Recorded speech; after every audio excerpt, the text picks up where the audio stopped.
Hello everyone, as you can see from the title, this video is about PeTA. Now I haven't made a video about PeTA before, or my stance on PeTA, partly because living in Australia, PeTA isn't really a dominant force. We don't have PeTA ads in the newspaper, we don't see them on TV, nothing like that. So it's not really something that's in my consciousness most of the time. I personally think they get a lot of good things done. They do some good education, and they do some excellent undercover work. But their advertising is not usually to my taste. It's not something that would appeal to me and make me decide to go vegan. I am vegan, but I went vegan for other reasons.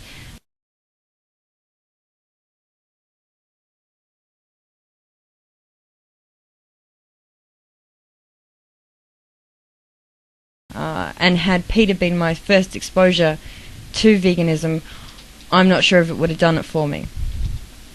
Although I don't think it would have made me as angry as it makes some people. But I'm starting to understand why it makes some people so angry.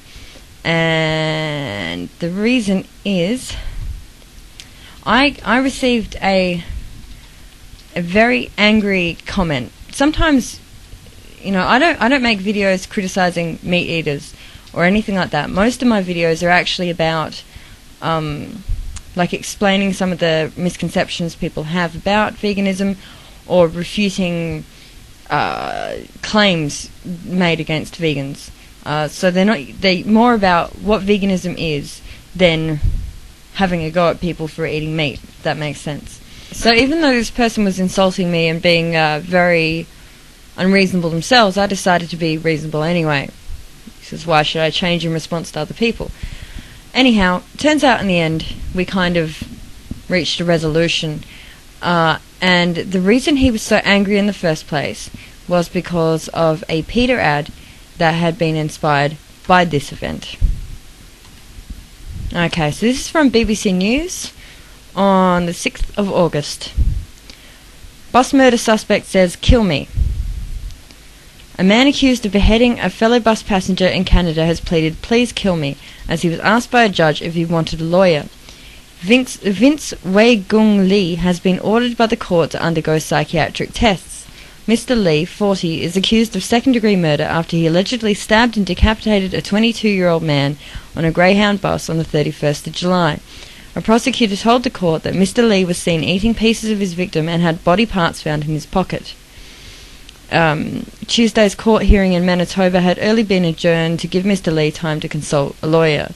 Asked by a judge after the recess whether he wanted a lawyer, Mr. Lee was overheard by reporters and court officials saying, "Please kill me." Police have suggested no motive for the attack last Wednesday, which happened in front of terrified passengers as the bus travelled through a desolate stretch of Canada's vast prairies. They reported seeing Mr. Lee, a former church custodian, stab Mr. McLean, who was sitting next to him, 50 or 60 times before cutting off his head. And I won't read the whole thing, but suffice to say it's one of the most horrific things I've ever read. My partner's in the room, and I don't think he really wants to hear this right now, so I won't describe the whole thing. It's horrendous. It's up there with all of the crazy serial killing stuff in terms of its horrificness, essentially, just completely horrific. So everyone's shocked and frightened by this. It's like a completely motiveless attack. This person was sleeping in the bus. They're being killed in front of a whole bunch of people and all this crazy stuff. This is PETA's response. They run a print ad. The print ad says, "Manitoba, an innocent young victim's throat is cut. His struggles and cries are ignored. The man with the knife shows no emotion. The victim is slaughtered and his head cut off. His flesh is eaten. It's still going on."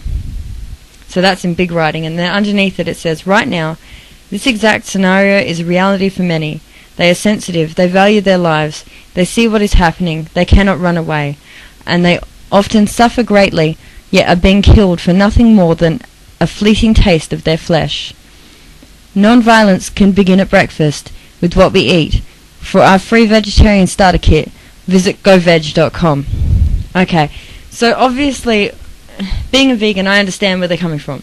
But the problem is, though, that people aren't going to get that. It's a great leap from from like a mainstream way of thinking where you love your dog, but you eat a pig and you think nothing of it, to realizing that farmed animals are not different than your dog, and that it's exactly the same thing, to eat a dog as it is to eat a pig.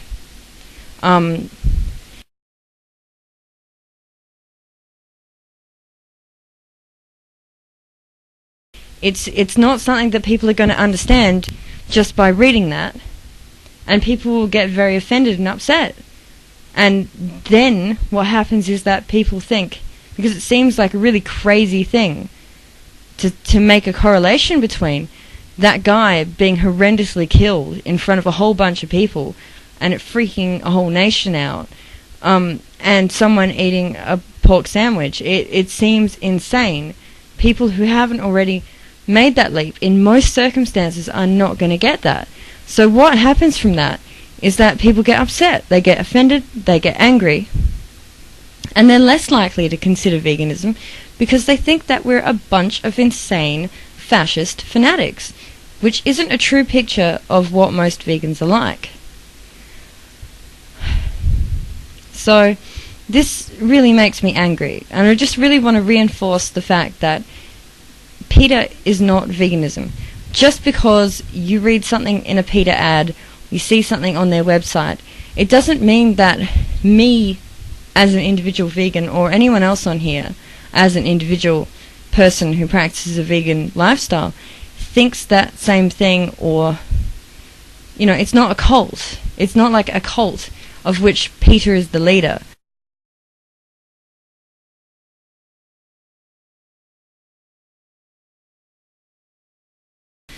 Sometimes PeTA does things that I am horrified by, and I really think that in many ways, they have so much money. It could be spent in much more effective ways when it comes to these really shocking ads. I mean, they claim it brings traffic to their website, so they're assuming that it means, okay, well, if 6 out of 10 people are horrified by that and hate them for it, at least 4 out of 10 are going to go and get a vegetarian starter pack. But I really think that the negative flow on from that is so much more, just judging by what I see on a day-to-day basis. I mean, with all that money that they have, they could do things like, they could open a chain of restaurants that competes with KFC and McDonald's, that offers 100% vegan food. And it could be fast food. It could be like, made of like seitan and tofu and things, like meat substitutes that taste as good as the real thing, and people would feel good about going there to eat. So, I mean, and I know people will say, well, it's all good for you to judge and sit there, but they are out there doing the real work. But, surely I'm allowed to have an opinion. So I know that there will be some vegans who watch this that will be upset and think that I'm being divisive, but really, what's the point in preaching to the choir? Like Bob Torres from Vegan Freak Radio says, we want a vegan world, not a vegan club.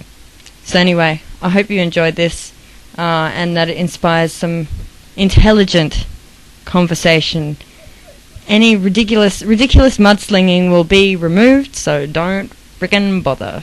Okay, see ya.